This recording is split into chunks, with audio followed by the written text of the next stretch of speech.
computer. Those of you who want to record this, you are allowed to record it. Okay, so magandang umaga po sa ating lahat. Kayo po ay nandito ngayon sa isang webinar patungkol sa food security sa Pilipinas. Ang ating topic ay an impending food crisis, vanishing farmlands, vanishing farmers, at ang ating pong tagapagsalita ay si Professor Teodoro C. Mendoza. Siya po ay full professor. Ano yung number niyan, Ted? 30 ba? Importante po yan sa mga nasa... Professor 12. Professor 12, importante po yan sa mga nasa academe. But siya po ay retired na ngayon at mukhang siya ay nagiging full-time patriot.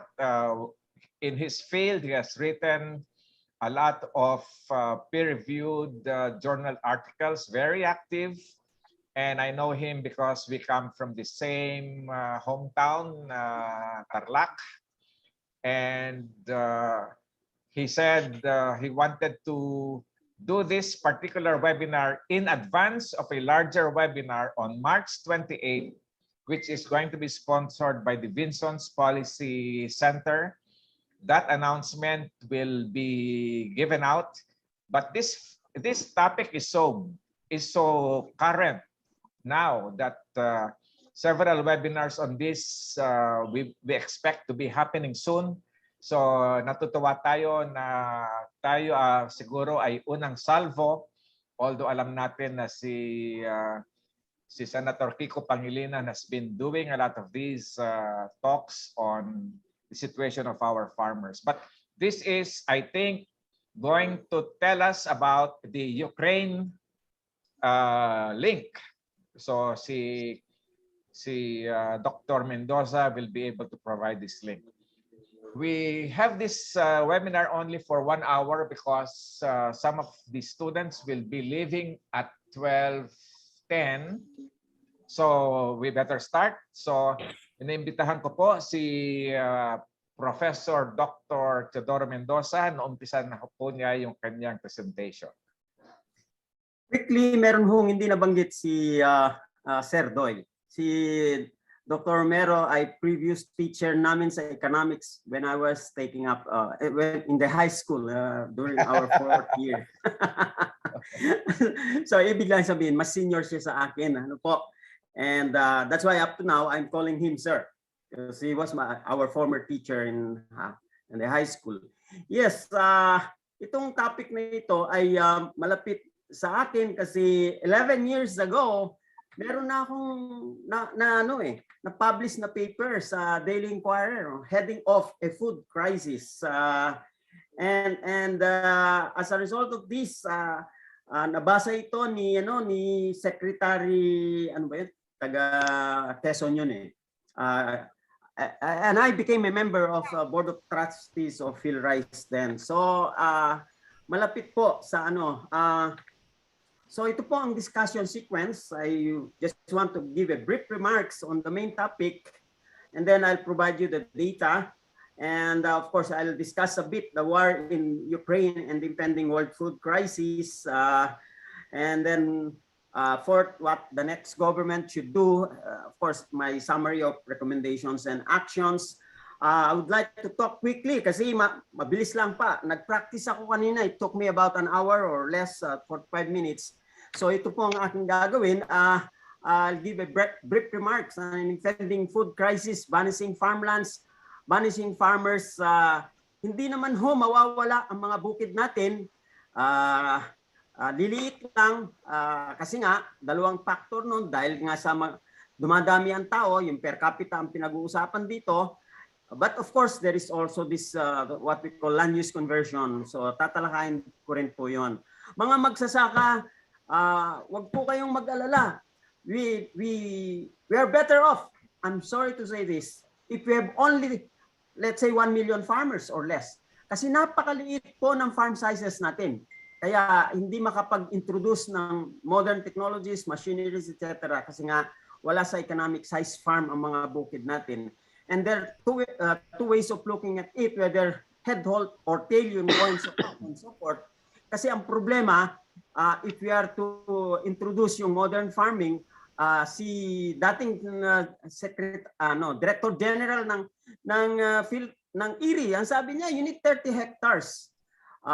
Saan naman pupunta ngayon yung mga we have 2.5 million farmers, saan pupunta yung 2.3 million farmers na magsasaka? So yun po ang irony dito, no? Yun po ang bakit mahirap kumain na ngayon, lalo na dito sa Ukraine crisis. By the way, kanina binuksan ko ang aking cellphone. Ang sabi dito, global crop collapse now is certainty. Widespread famine is irreversible. A convergence of horrifying events have set into motion an irreversible collapse of food production and crop harvest that will lead to global famine all the way through 2024. These events cannot be stopped for the simple reason that plants take time to grow. Fertilizer prices have tripled and will likely go higher, especially rice. Russia has halted fertilizer exports and shut down natural gas pipeline, which is used to manufacture fertilizer. And as a result, the fertilizer supply is growing scarce. About 5 billion people on planet depend on fossil fuel created fertilizer for their source of primary food. And food shelves are going to look downright frightening in 2022. And for the shelves actually have food, it's going to cost perhaps twice as much. Some items might see prices triple. So ito po ang kanilang forecast regarding this Ukraine crisis at saka kaya nga yung isa kong paper ang ina-advocate ko doon, it's time to grow our own food. I will place it in the chat and email it to you later, no? So as I've said 11 years ago, nandun na itong aking paper na ito, I discussed 7 factors that may lead to this food crisis and what can be done. So I didn't realize na meron na naman discussion na ganito ngayon. But ano ang difference? Ang difference, meron tayong gera nga sa Ukraine. Causal factors, ito po ay tallied and enumerated above yung mga factors. Yung ang letter po ay white, ito ay compilation ni Dr. Kunuma, that is yung Director General ng Asia Pacific of FAO. Konti lang ang nailagay niya, yung konti lang daw ang arable land natin per capita, which is about 1.4 billion hectare. Ang water natin, 70% of all water is used in crop production, in agriculture, pero kumukunti na rin. There is slackening investment, stagnation of productivity, so on and so forth. Pito lahat ang nabanggit niya, but incidentally, I added also 7. The Ukraine war, the agri-crops for biofuel. Ang hindi niya nabanggit is that our food system is so oil-based in terms of inputs, in terms of logistics, so on and so forth. And then itong nga ang relationship ng Ukraine war, it is related to energy. Yun na nga, we need energy to manufacture fertilizer. And of course, at that time, wala namang COVID-19 pandemic. And then, of course, I do not know bakit hindi niya in-include ang globalization, liberalization, and import of heavily subsidized food. Ito po ngayon ang isang realization natin, the financialization of food. Ito pong mga mayayaman na bansa like China, Lester Brown mentioned, who will feed China? At that time, 1.2 billion pa lang sila. Now they are 1.4 billion.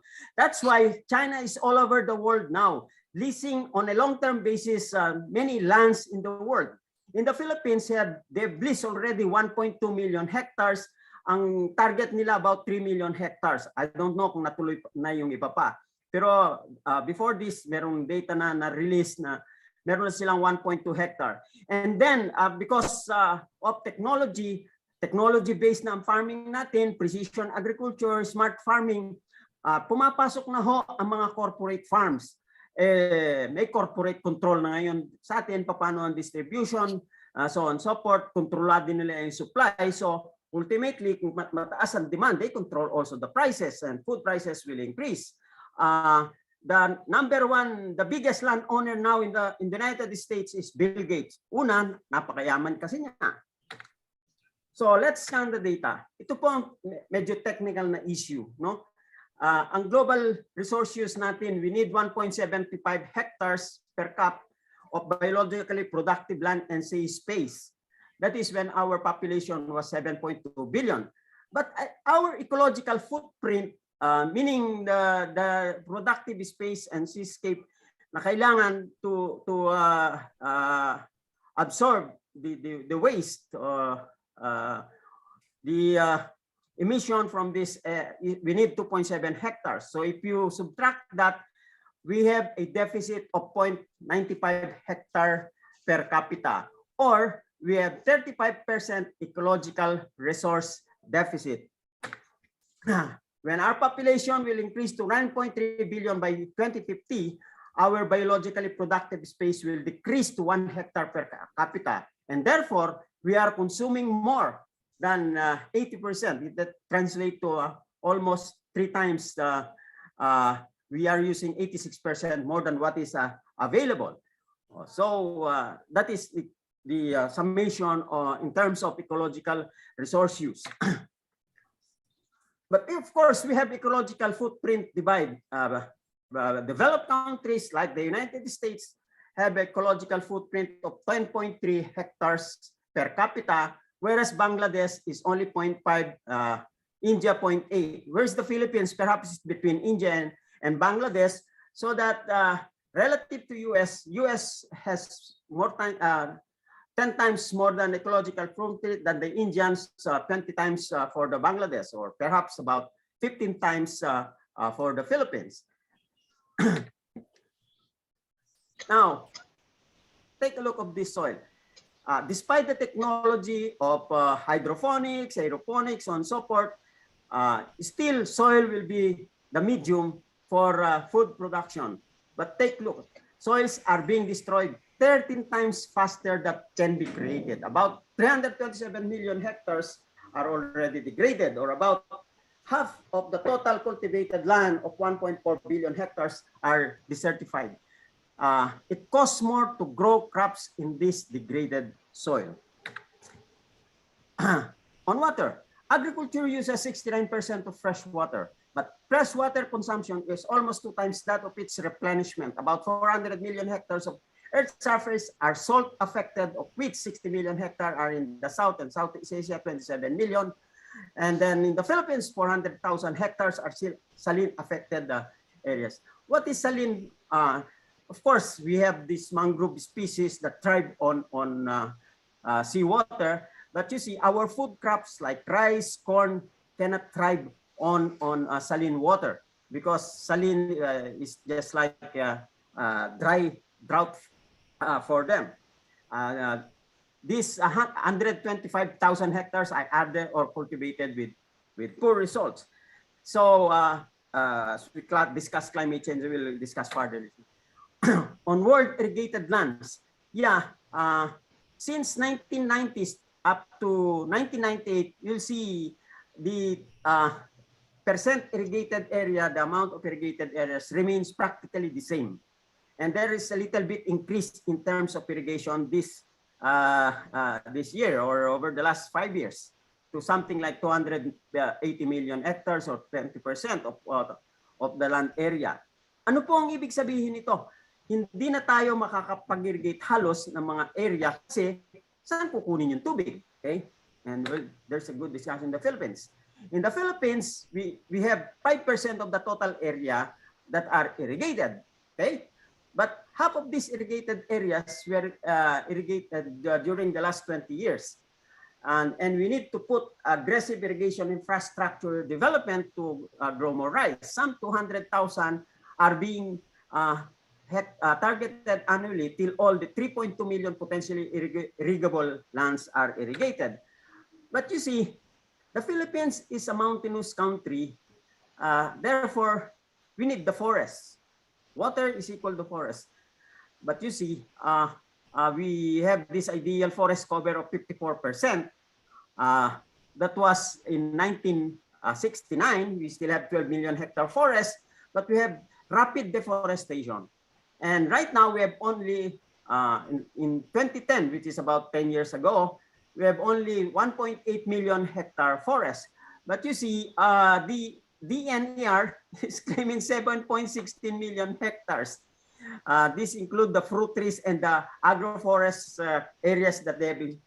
But these fruit tree-based farms and agroforest farms is not a substitute for pristine forest because they only have 1/5 of the biomass. The dissertation of one of my students reveals that in Zamboanga City, they don't have any much water because they have no more forests. They implemented agroforestry. Agroforestry generate only 1/5 to 1/6 of the biomass of pristine forest. So agroforest, fruit tree-based farm are net user of water. Ayun.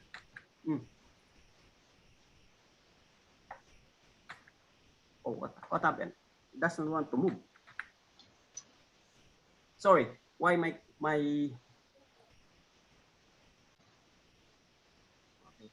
why does not want to move?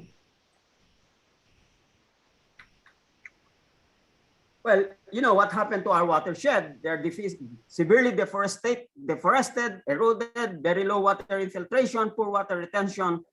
So there is also vanishing water for irrigation. Not only vanishing farmlands, but vanishing water for irrigation. During El Nino year, our irrigation coverage decreased by 50%. This is based on the study of Dr. David and his students. So this is the reason for the baldness of our forests. To reforest 1 hectare, at that time we estimated it's about 100,000 pesos per hectare, but we need to reforest 10 million hectares. That will cost 1 trillion pesos.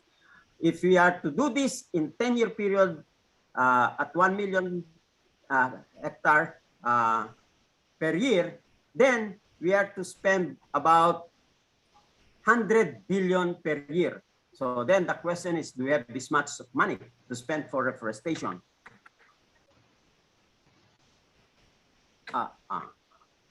Deforestation is equal to soil erosion. 5.2 million hectares of agricultural lands are are severely eroded, and 2.4 million hectares are in Mindanao. So I don't know if you can still call Mindanao now as the land of promise. In addition to that, we have coastal and marine resource degradation. Right now, we have only 1/10 remaining of our mangroves areas.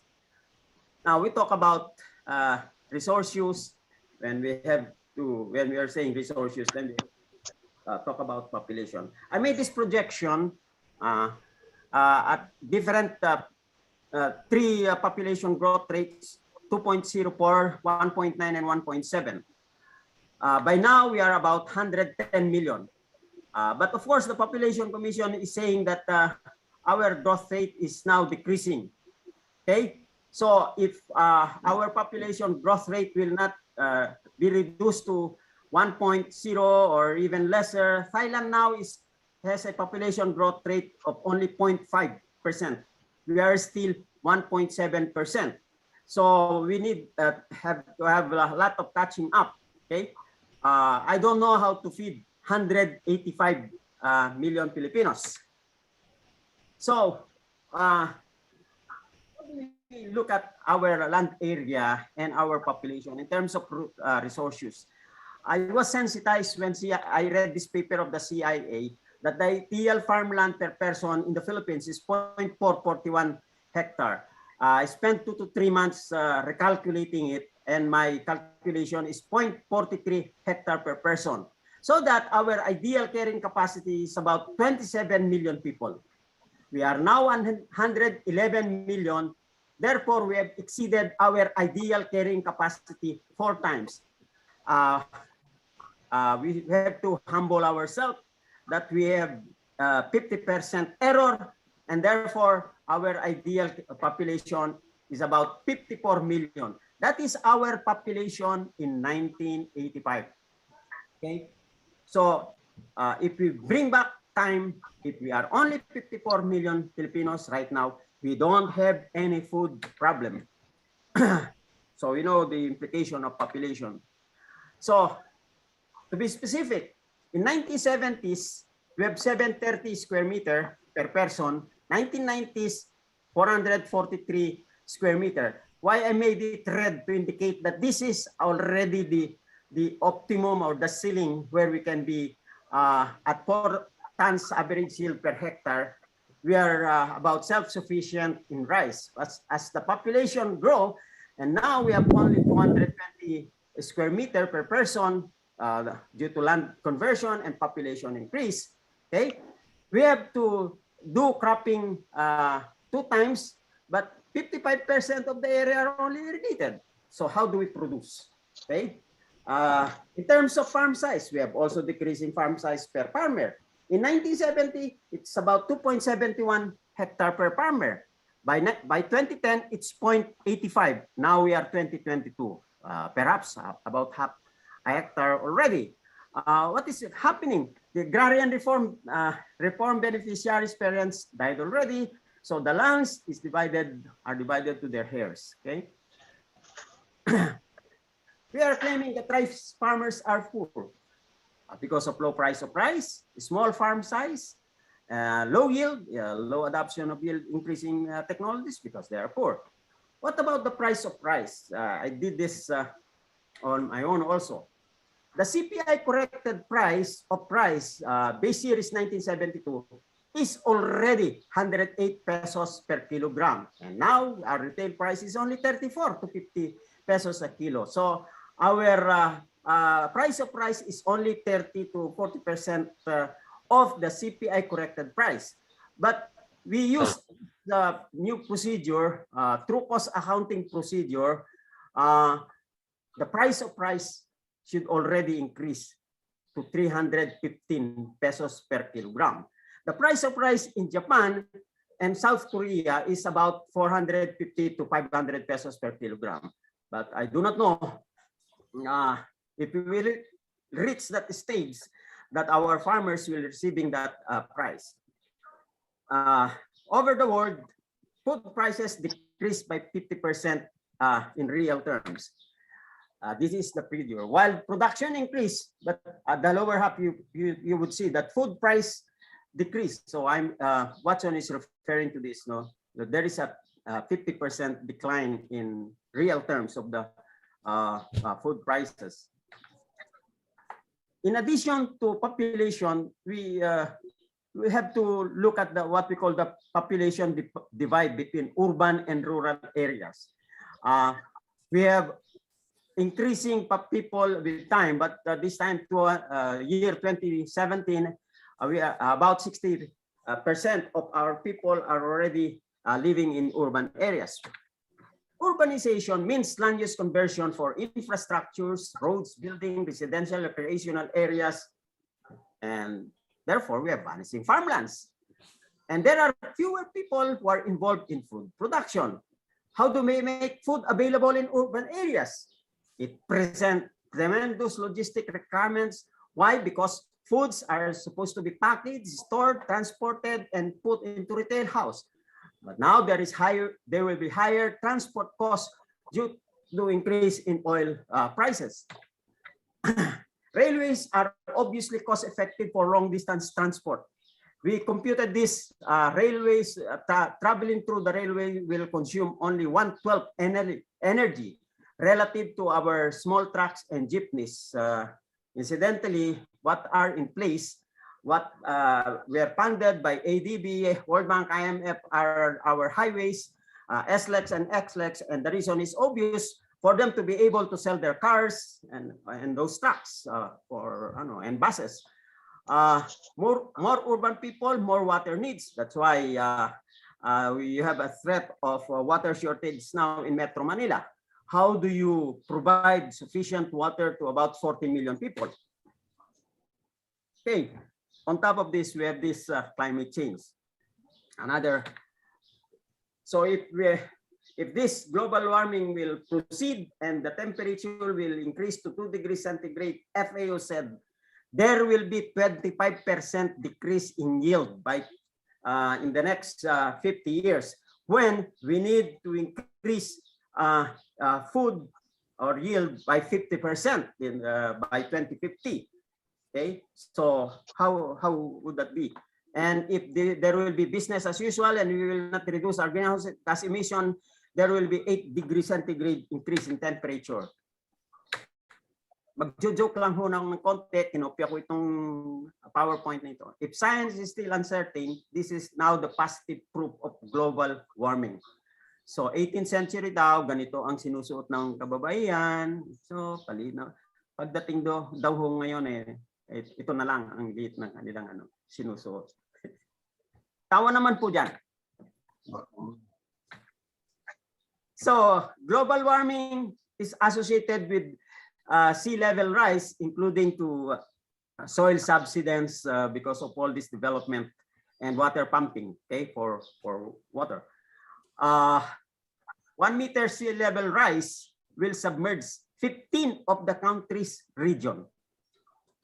And what about the 7 meter sea level rise, if Al Gore will be correct? Okay. So the Philippines contributes only 0.3%. Of course, US is the top contributor, as we contribute only on the average 0.9 to 1.2 tons per hectare. Is that right? We have the most traveled president in the Philippines. This is GMA. At the time we had of her presidency, she had 73 trips. Her carbon emission, we can compute that is about 24.6 to 5 tons. It's 24 times more than the average Filipino average. So when we claim that the USA people are the ones who are emitting most, we have more Filipinos also. We have some Filipinos who are emitting more. I'm showing this to show that there are 2 countries, China and USA, that contribute 42% of the world total for emission. So if you want to cut down emission, then USA should lead. China, as you know, back out. They did not join the last discussion on climate change. But this is perhaps unknown to many, that the food systems is the major driver of greenhouse gas emission. 44 to 57% of all greenhouses. And the major source are the agricultural activities or inputs, including, or the most would be food processing, packaging, and transportation. You add that to, that's 35% of the 57%. The reason, from land preparation, taking care of crops, spraying pesticides, processing them, and then hauling, etc., use a lot of energy. That's why 35% would be their share. So climate change and the impending food crisis, it's Lester Brown who said, if drought or heat wave that hit Russia will happen in the Midwest, USA, the world #1 cereal producers, the world will have severe food shortage. So he said, we are one crisis away. On the other hand, he did not perceive also Ukraine crisis. Why Putin wants to invade Ukraine, aside from the political, the geopolitics. I summarized these points.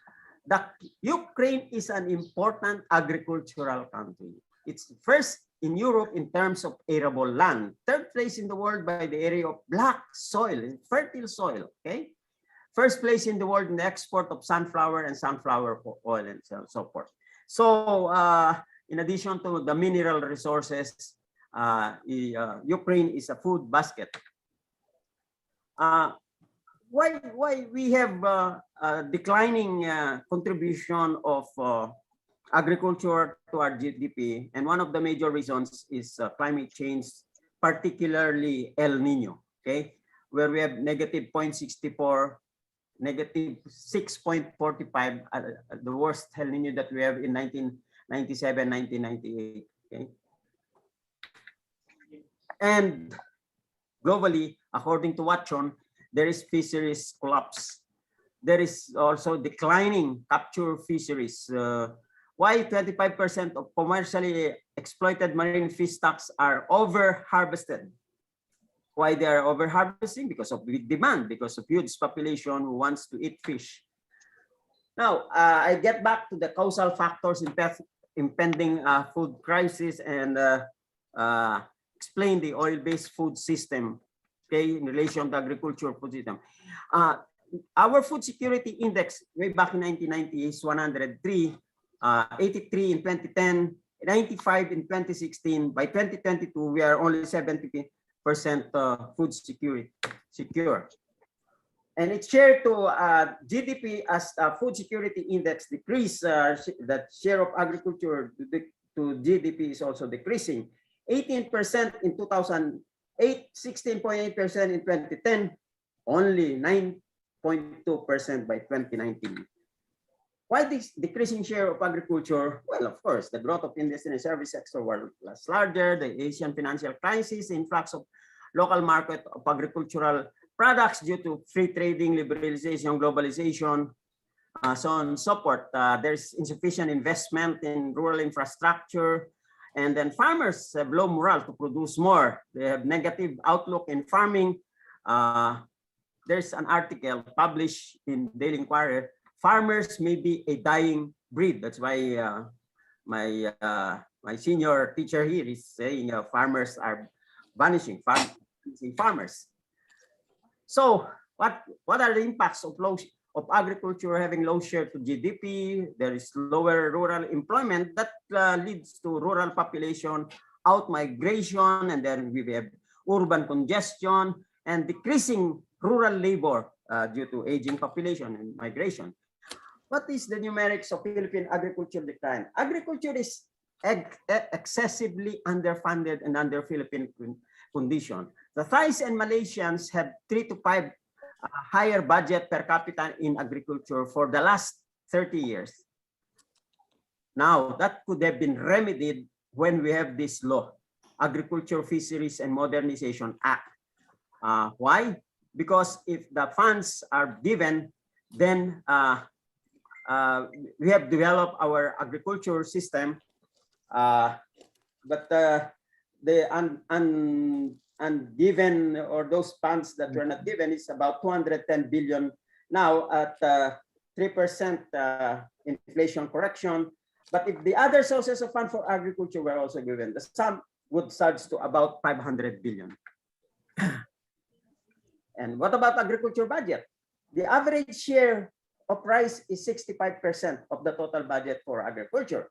And we are claiming agriculture is not equal to rice. How will the other sector of agriculture develop if funding is minimal?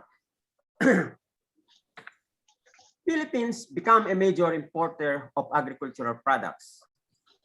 Between 1994 to 2000, the Philippines imported 61.5% more agricultural imports to the tune of 4.28 billion pesos, export, which is 2.655 billion, or a difference of 1.6 billion pesos, or a ratio of about 2:1. 2019, Philippines, a super importer of agricultural products and inputs. We are importing 676.5 billion or 13.53 billion, 4 times higher in the last few years. Export only 334 billion. So the import-export ratio is 2:1. Philippines became the highest rice importer in 2008. We imported 2.4 million metric tons valued at 1.9 billion pesos or 95 billion pesos as estimated by NEDA. Why the Philippines became the biggest rice importing country? It's because of wrong calculations. They made use of the supply utilization approach, the methods in calculating the rice requirement. But of course, year 29 is already an election. So, you know, perhaps why we have to import a lot during that time. The Ukraine war with Russia. Okay, just this morning, yesterday, last night when I was editing my paper, this is only $130 per barrel. But this morning, when I opened my internet, it's already 139. The forecast is that price of oil will increase up to $150 per barrel. So the price of diesel oil now here ranges from 60 to 65 at $130 per barrel. With additional $9,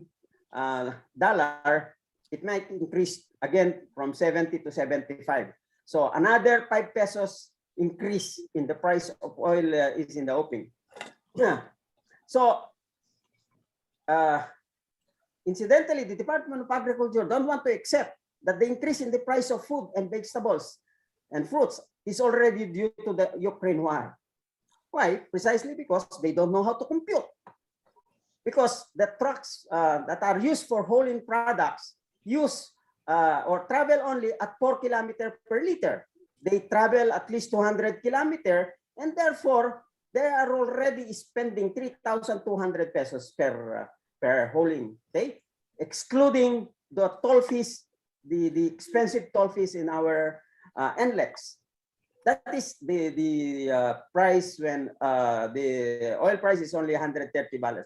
So as we increase the price of oil, then the traveling cost will also increase.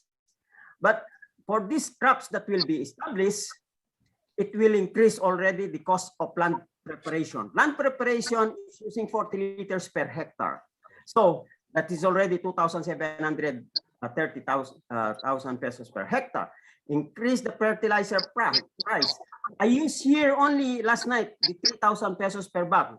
But with this increase in fertilizer, this will increase to 3,000 pesos, 3,500 pesos per bag. So at 8 bags, this is already 24,000. Major response of the farmers will not apply this much of fertilizer. They will do cost cutting. Why? Because they're not sure that there will be also a corresponding increase in their sale price of rice.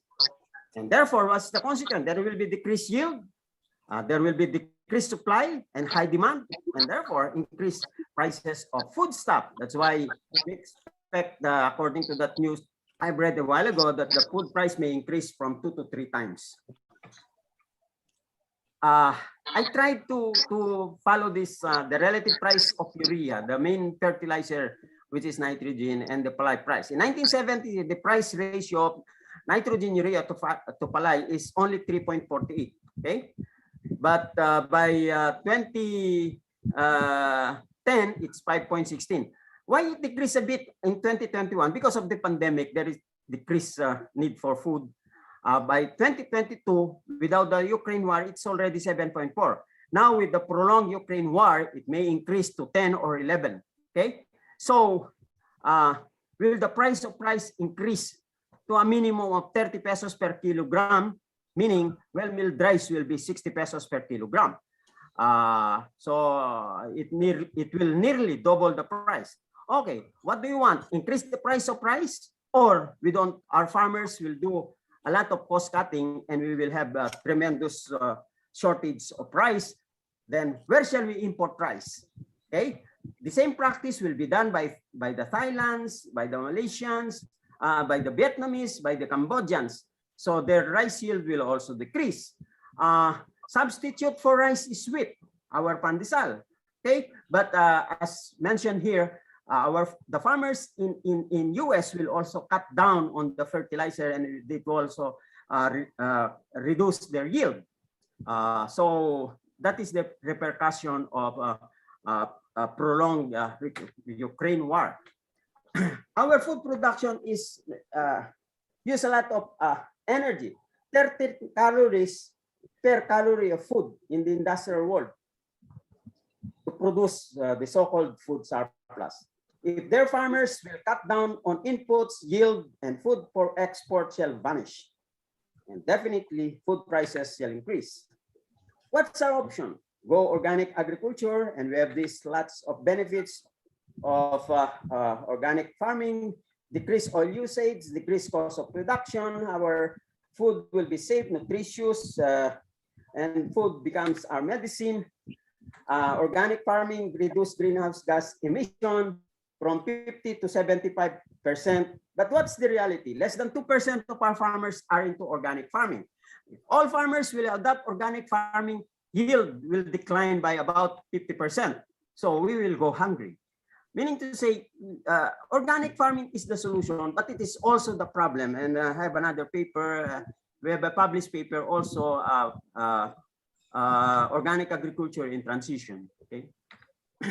The challenge, we need to be food resilient. We make available food on the table for Filipinos. What shall we do? We should have adjusted consumption pattern. Rice as a barometer of food security is insecurity. We should be lucky. We are in a tropical environment. We can grow crops the whole year round. So we need to eat diverse food caloric sources, corn, root crops, which are drought tolerant. Banana, not only those are rice intake. These caloric extenders have complex carbohydrate, high in fiber. They're good for human health. We have so much benefits in eating corn. Another, we have to eat brown rice instead of well-milled rice. Brown rice gives higher milling recovery, 8 to 10% more rice. And it will decrease our rice intake by 20 to 40%. We will be rice surplus because we are producing 12 million metric tons, and we will only be consuming 10 million metric tons if all of us will eat brown rice. And on top of that, we have many, brown rice has many health benefits. Filipinos should eat more vegetables and fruits and less meat. Before we eat, we should already be eating fruits and vegetables. Filipinos consume only 30 kilograms, while the optimum is 140, 180 kilograms. The Chinese consume up to 210 kilograms per year, while the Japanese eat about 120 kilograms. Kaya po hindi sila masyadong tumataba. Filipinos are fast becoming meat eaters. Our meat consumption is increasing by 3.5% per year. We started 9 kilograms per capita. Now we are about 30 kilograms per capita. Eat less meat.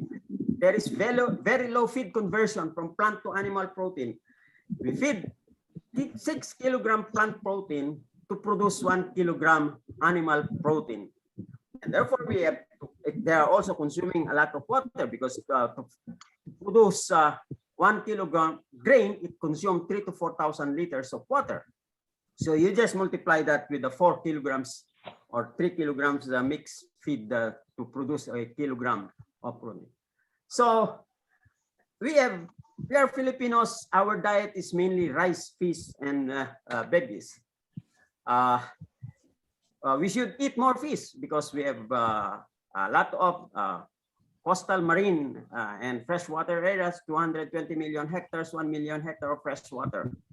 And many reasons, the quality proteins from fish. But of course, the West Philippine Sea, we have problems there. That's why we are importing now galunggong. Our fisher folks cannot do fishing there. What's the next administration to do for agriculture? I hope Senator Pangilinan is listening already.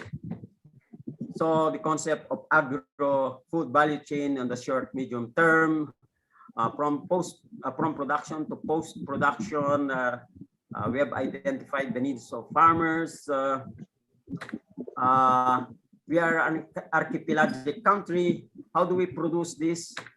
So we have to look at the agro-ecosystem of the major islands, Luzon, Visayas, in Mindanao. We have low R&D in the country. Okay, so we have to establish or identify 10 key universities with distinctive excellence. And my suggestion is that Congress allocate 1 billion each for this university so that professor and staff will not spend a lot of time begging money to DA, BAR, DOST, who are playing like gods in terms of distributing R&D funds. Who are these people? Why they are entrusted that money for R&D? Why not entrust R&D to to these big universities. Thailand did that 2 decades ago. And where is Thailand now?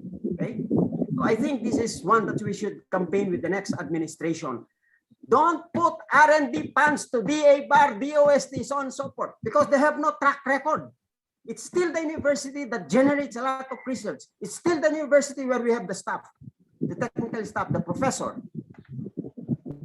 Agriculture is not a standalone industry. That low gross expenses on R&D over GDP, so that we have Agriculture and Fishery Mechanization Act RA 1061, but they did not provide funds for it. That's why we don't have the machinery, the equipment, the logistics support for farmers and fisher folk. So what needs to be done? We implement the laws to develop and improve the lives of fisher folks. 1992, we have RA 7607, the Magna Carta for Small Farmers, Section 8, Guaranteed Support Price, Section 10 and 11 for infrastructure for production to post-production, Section 23, no importation of product produced locally. We just depended so much on food imports. RA 84354, Agriculture, Fishery and Modernization Act. I have read a lot of laws, but I think this is one of the best laws crafted in the Philippines. This was crafted during the time of late Senate President Angara. It's 20 billion in the first year, 17 billion per year for the next 6 years. So this is my computation. If it will be given now, it should already be 210 billion. In 2002, we have RA 9178, the establishment of Barangay Micro Business Enterprise that provides benefits and incentives to our barangay people. It was not implemented. 2013, we have RA 1061, Agriculture and Fishery Modernization Act, that should locally manufacture engines, machineries, equipment for agricultural fisheries from production, processing, and marketing. But it was a law. It was not given any funds. Okay. We have started already fabricating 12 horsepower diesel engine. It was not finished because the OST did not release the funds. 2019, we have RA 11321. Before the pandemic, we have this Sagip-Saka Act, instituting Farmers and Fisher Pork Enterprise Development Program to improve production, provision inputs, equipment, infrastructure, so on and so forth. It is yet to be implemented. But what is notable of all these laws implemented for agriculture is RA 11203, the Rice Tarification Act. You know what happened to our rice farmers? They become beggars. Rice from 19 pesos per kilogram, it's zoomed down to about 11 to 12 pesos per kilo. We have a law passed in 2000, RA 880, the Safeguard Measures Act, but it was not invoked. Okay, I don't know why no one sued the department secretary for not doing his job. So here are the summary specific recommendation and actions. Of course, we have to stop land hemorrhage, the land use conversion. The RTL made many farmers disappointed, discouraged in rice farming. That's why many of our irrigated rice lands are already sold. And you know, the best buyer, you know, the one who bought a lot of farmlands already, rice farmlands all over the country. We are into free trade, but no country implement free trade anymore. They're back to protectionism because of pandemic, climate crisis, increase in the price of oil. Our goal should be to reduce export to only import to only 30%. We have to adopt India productivity protectionist policies. We have to regenerate soil fertility because, as I've said, we have lost 50% of their natural fertility. We have to promote and fund diversified integrated organic farming. We have to reforest critical watershed to support irrigation. We have to restore, bring back the mangrove forest, to prevent storm surge, to have sanctuary and breeding grounds, areas for diverse species. Then we have to implement system value chain approaches to agriculture enterprise. And finally, implement the laws crafted to develop, improve the lives of our fisher folks. And I've discussed them briefly a while ago. And we have to amend Republic Act 11, 2003 which is our main law that is now threatening us, that has increased, that has made again the Philippines the #1 rice importer. And finally, I hope the Senate will not concur with the RCEP. That's it. We have to treasure our gift. We have the land still, the water, the capital, and lots of sunshine. For energy, many of our farmers have the carbaos, and we have many large coastal and marine areas. So I don't see any reason why we will not have food on the table. It's just a matter of harnessing our resources. So yun po ang aking final statement. Salamat po sa inyong pakikinig. Okay, maraming salamat Dr. Ted Mendoza. Talagang napaka-panoramic ng iyong presentation and it really ends with what needs to be done. Tama-tama po sa ating mga kandidatong tumatakbo ngayon. Kailangan po nilang marinig ang iyong mga ideas. Ngayon, the floor is now open for questions. Ano po yung matanong nyo? Si Fernando. Ay po, sir. Yes, Salamat po sa sa presentation niyo po. Ang dami kong nakuha po doon. Siguro po yung question ko is yung na-mention yung protectionism, sir. So do you feel like ito nga po in the future more countries, especially the Philippines po, would lean more towards protectionism and maybe even reviving yung agricultural sector natin to be less reliant on on import. So do you see it going there, sir? Ang problema kasi ng mga influential policy maker natin ay they are so neoliberal. Ang problema kasi hindi sila naka-touch base sa reality. Kaya gusto nila i-liberalize na lahat. Okay? Nagsimula sa rice, ayaw nilang tanggapin na failure ang rice trade liberalization. Hindi yung dapat rice tarification, it should be rice trade liberalization. So kung hindi natin po protektahan ang ating mga magsasaka, ganun ang mangyayari sa kanila. Okay? Tingnan mo ang US. 16 billion bago matapos ang term ni Trump ang binigay sa mga magsasaka kasi natalo sila sa China. Maraming ini-export sa kanila ang China. So to So this time sabi nila no more aid or whatever sa China. Ang India hindi siya pumasok ngayon dun sa RCEP, yung Rice Comprehensive Regional Comprehensive Economic Partnership Trade Arrangement. Kasi ang tingin nila mamamatay ang kanilang dairy industry dahil sa mas malaki, mas efficient ang Australia at saka ang New Zealand. Yung mga ganon. Tayo sa Pilipinas, saan tayo mas efficient? Ang pinag-uusapan lang naman dito, ano ba ang kahandaan na pinaggawa natin? Yun na nga, yung Magna Carta for Small Farmers. Hindi naman na-implement. Ang sinabi ko na nga, the best model law na nabasa ko na, of course, perhaps, marami kasi akong compilation na laws. Ang pinakamagandang batas na nabasa ko itong APMA, Agriculture and Fishery Modernization Act. Pero hindi naman na-implement, hindi na nabigyan ng pondo.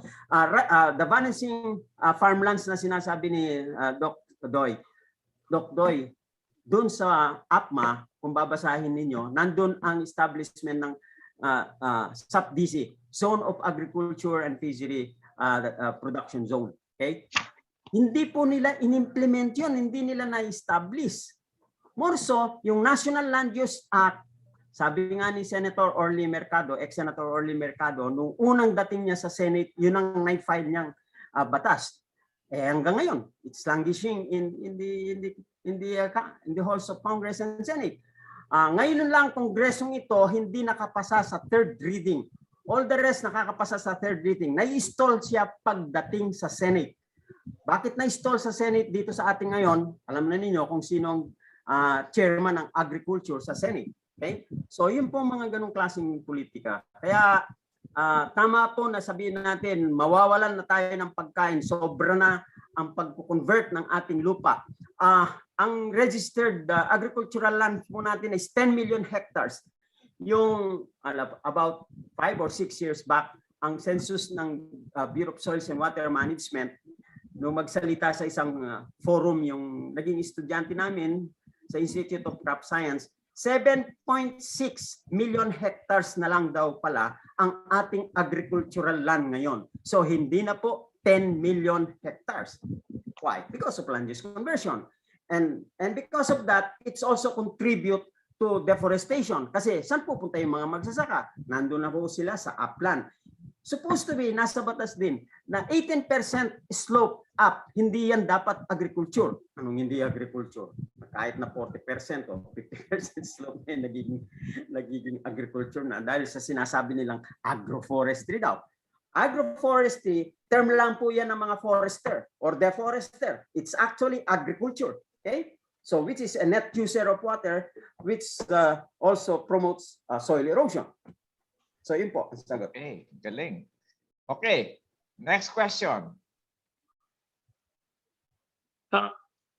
May I ask a question? Yeah, Pom. Democratic.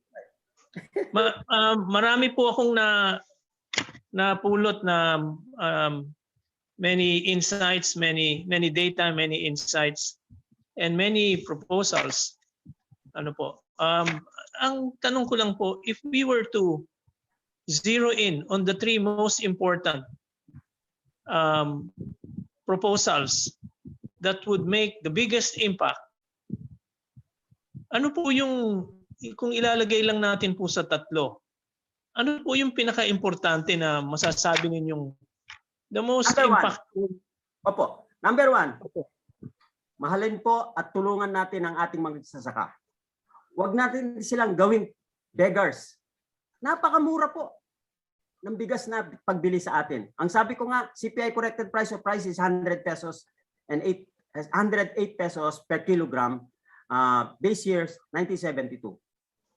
Ilan lang siya ngayon? It's only what? It's only 35 to 50. Ang 50 po kasi yung malagkit na eh. Okay? Pero yung regular rice hanggang 40.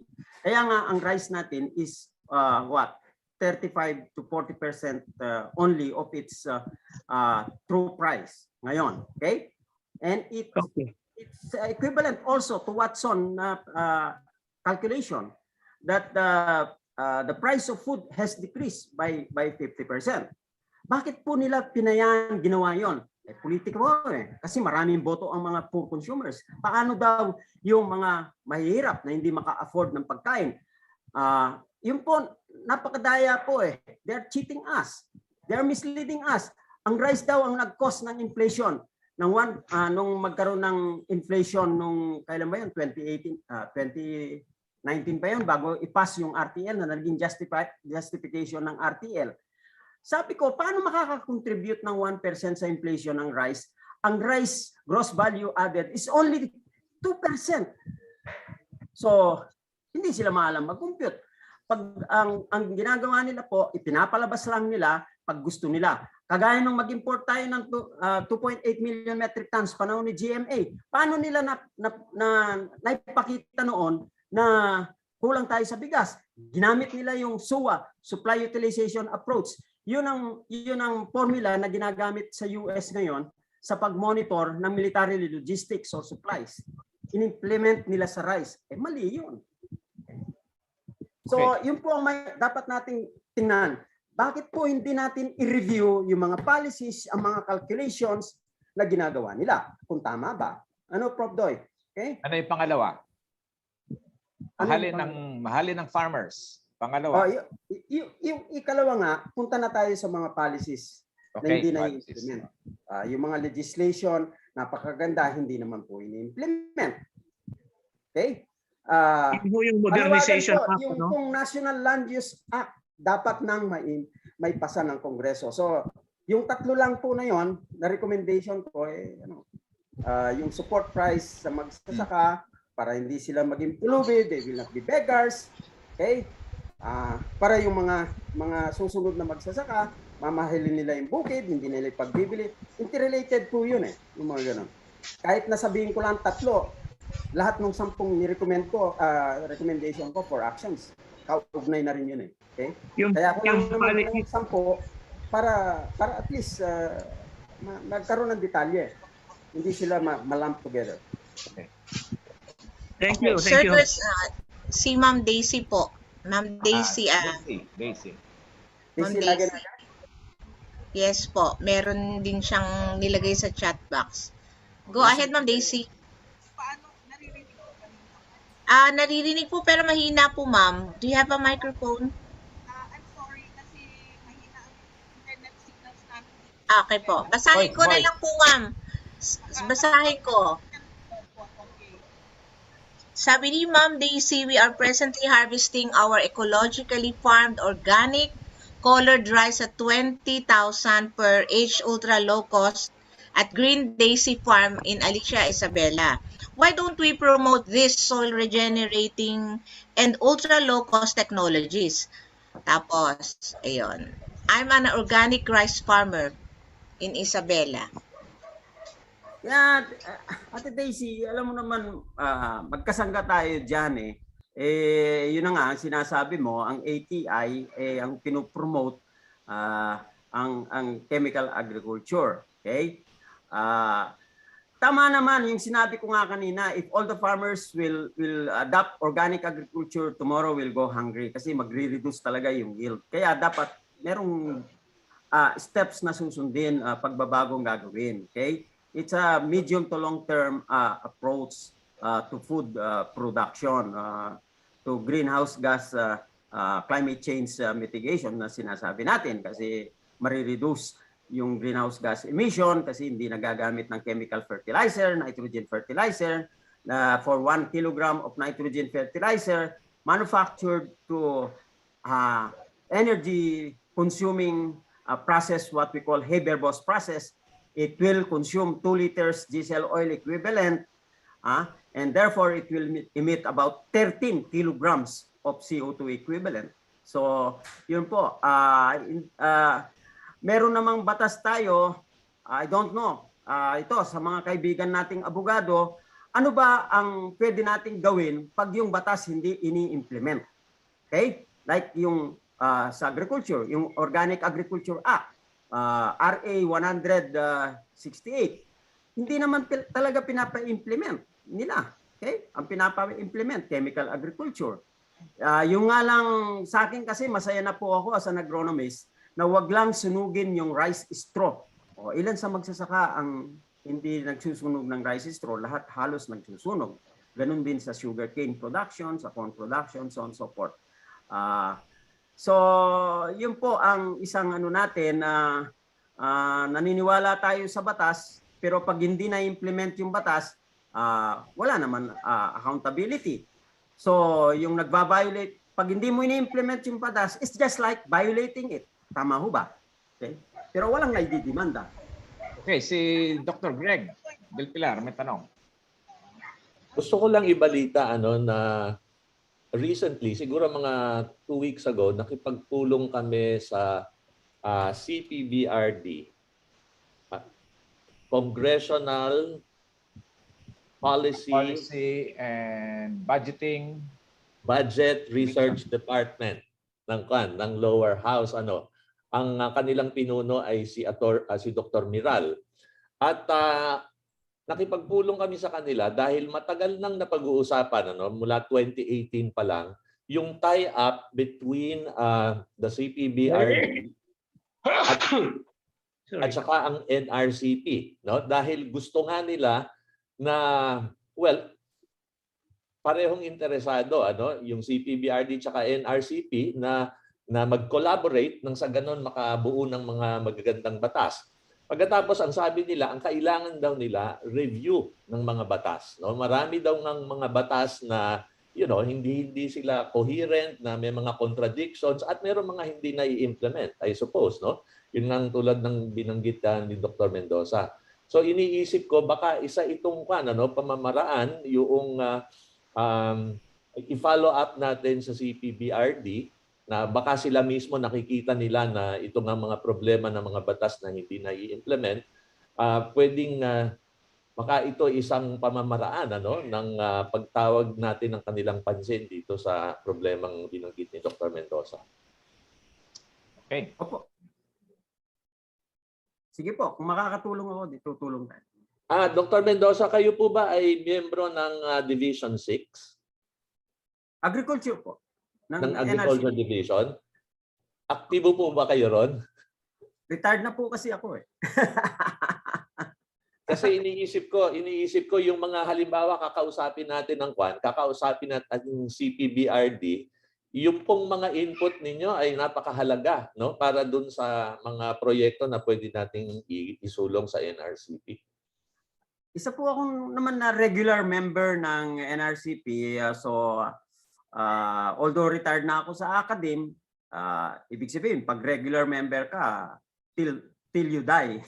Correct. Opo, hindi naman po kwan. Kaya siguro dapat po maging ang kakausapin ko po yung chair, si Dr. Rene Vega. Para si Dr. Rene, naging estudyante ko yun eh. Oo. Proteges na din. Siguro kailangan maging mas active pa. Maganda yung kailan ba yung nagbigay din ako ng seminar sa isang convention ng NRCP? I think about 10 years ago. When I was invited to give a seminar. Okay. Okay, meron pa po bang mga tanong? So sa mga estudyante mo, sir. Yung una nagtanong, estudyante ko yun eh. Yeah. Okay. Sir Ted, yung ano po, yung pinag-uusapan lang natin dito about rice, ano? Nakafocus po tayo sa rice kasi yun ang natin, staple food, no? But if you want to, I can also discuss anong status sa other crops. Naiisip ko lang po kasi sa probinsya namin yung Copra. Copra po kasi yung ano doon. And then, based po sa experience po namin talaga sa family, yun po may malaking koprahan yung mga mga uncle at auntie ko doon sa Leyte, sa Tacloban. Ang problema ngayon yun, kasi you were saying kanina earlier na dapat mahalin ng mga farmers yung mga lupa nila, wag nilang ibenta, mga ganyan. Ang nagiging problema po namin doon, yung mga anak po kasi hindi na nila gustong mag-farming. So talagang ibinibenta na nila. And ngayon, ang dami nilang ilang hektarya yung gusto nilang ibenta. So kami dito sa Manila, nag-aano din kami na parang sayang naman yon. Parang yung bebentahan naman nila, hindi rin for farming na nila gustong gamitin yung land. So, oo. So yung paano pa kasi yon? Dahil nga din pa sa pacing nung natin, nag-evolve din yung ating bansa. No, although dapat talaga nakafocus tayo dun sa agriculture kasi yun talaga yung dapat sa Pilipinas. Pero yung mga bata, iba yung mindset nila. So, kaya walang succession plan. Kulang na po tayo sa oras, ganito lang. Kaya quickly, emphasize ko na kanina, dapat may pasa na yung National Land Use Act. Kung meron tayong ganun, edi magiging illegal kung magkakaroon ng land use conversion. Kung na-identify yan na primary area for agricultural production for whatever crop, etc. So, yung tungkol naman sa mga anak ng mga magsasaka na ayaw ng magsaka, katulad ko po, ako ay anak ng magsasaka. Ang naging problema ko lang naman noon, paano ako babalik sa pagsasaka samantalang hindi naman pag-aari ng aking mga magulang ang aming bukid na nililis lang na 5 hectares, 7 kaming magkakasama mga anak. So ang naging option ko nga talagang mag-aral akong mabuti at pinalad naman ako, nakapag-aral at nakapag-PhD, so on and so forth. So on the other end, nabanggit ko kanina, hindi para sa akin problema yung maraming magsasaka. Sobra ho tayo sa magsasaka sa Pilipinas, kaya yung farm sizes natin napakaliit. Tinatanong ako kung ako'y magsasaka, ano dapat farm size ang unang at least mga 5 hectares irrigated lands kung rice land. Bakit? At least makakabili ka na ng makina. Meron ka ng starting place para to expand your operation. Ang average farm size ng mga regular farmers ngayon sa Thailand is already 30 hectares. Wow. At least ito na sila ng gamit. Wow. Meron ng makinarya, meron ng double cab na ganyan. Pag-uwi nila, nakasakay na yung mga produktong ipagbibili, dadaan sa supermarket o sa market. Pagpunta sa bukid, nakasakay na yung kanilang small hand tractor, so on and so forth. So, yung pagbabago ho ng rearrangement ng ownership, to me is incidental, pero ang kailangan, i-preserve natin yung land use. Okay? Sana ho sa urban planning, regional or whatever, household-based planning, para sa akin, hindi yung, on the other hand, ang kulang na naituturo sa agriculture ngayon, ano pong kailangan ng crops? Sunlight, water, yung carbon dioxide marami.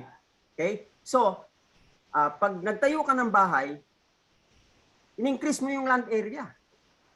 Minimum of 4 times. Paano mo ngayon ang gagamitin yung sunlit areas for crop production? Kaya nga po ngayon, may rooftop farming na akong dinidevelop. Hindi ko lang nailagay dito yung ang dami kong harvest na patola kanina. Kung malapit lang kayo dito. Practicing agriculturist. Okay. So yung mga ganun po, yung food kasi, kaya yung isang article ko nga, nire-title nung editor ng Inquirer na Time to Grow Your Own Food. Yun ang naging title ng article ko eh. Okay. Pero actually, hindi yun ang title. Okay. Ngayon, medyo bitin tayo. Alam ko marami pa pong magtatanong. Kaya nga, ang gagawin ko ngayon, iimbitahin ko kayo sa March 28 si Dr. Ted Mendoza, kasama po si Kiko Pangilinan at saka si ano pangalan nito? Isa pa pong ekonomista, ang ating speakers, March 28. Food security din po ang pag-uusapan natin at siyempre mas malawak na diskusyon. So tama-tama po si Men Santa Ana, tama. So medyo bitin tayo ngayon, kaya nga po sundan natin ito sa March 28. Ipopost po namin sa Facebook ulit at iimbitahin namin kayo dito sa session na to. So actually we have time for just one last question para lang naman po ma-close na natin ito at ma-round off natin yung discussion. Meron pa po bang tanong, lalo na sa mga estudyante natin na kailangan na umalis? Yung unang nagtanong kanina, si Ferds, estudyante ko po yun. So, meron pa po ba sa ating mga younger people? I have a question po. Sige, please. Do you have any resources you'd recommend us for further reading or research? First, what area, what specific subject matter you want? Hindi naman po sa pagano, sabi ko nga, I have more than sa Google kasi 105 yung papers doon eh. So, yeah. Kung sa sugarcane, yung last na na-publish ko na libro which is titled Green Sugarcane Accounting. So, yon. Ano bang gusto mong focus? Ano bang begin with? Siguro ang gawin nila, i-google nila Teodoro C. Mendoza. Tama ba? At makikita na po ninyo lahat dyan. Hindi naman lahat, yung mga recent at saka yung recent. Hanapin din nyo dyan sa Google Scholar at saka dun sa ibang alam ng mga estudyante yan. Opo. Okay. So ang sinasabi ni Dr. Mendoza, hindi lang po rice yan, may kasamang sugar yan at different fruit trees. Yeah, fruit trees. Okay. O sige, yun na lang po. Maraming salamat. At palakpakan po natin si Dr. Ted Mendoza. Ang dami niyang naibahagi sa atin. Mukhang nabuksan yung isip ko, lalo na sinabi niyang, we have too many farmers. Mukhang bago sa akin yun.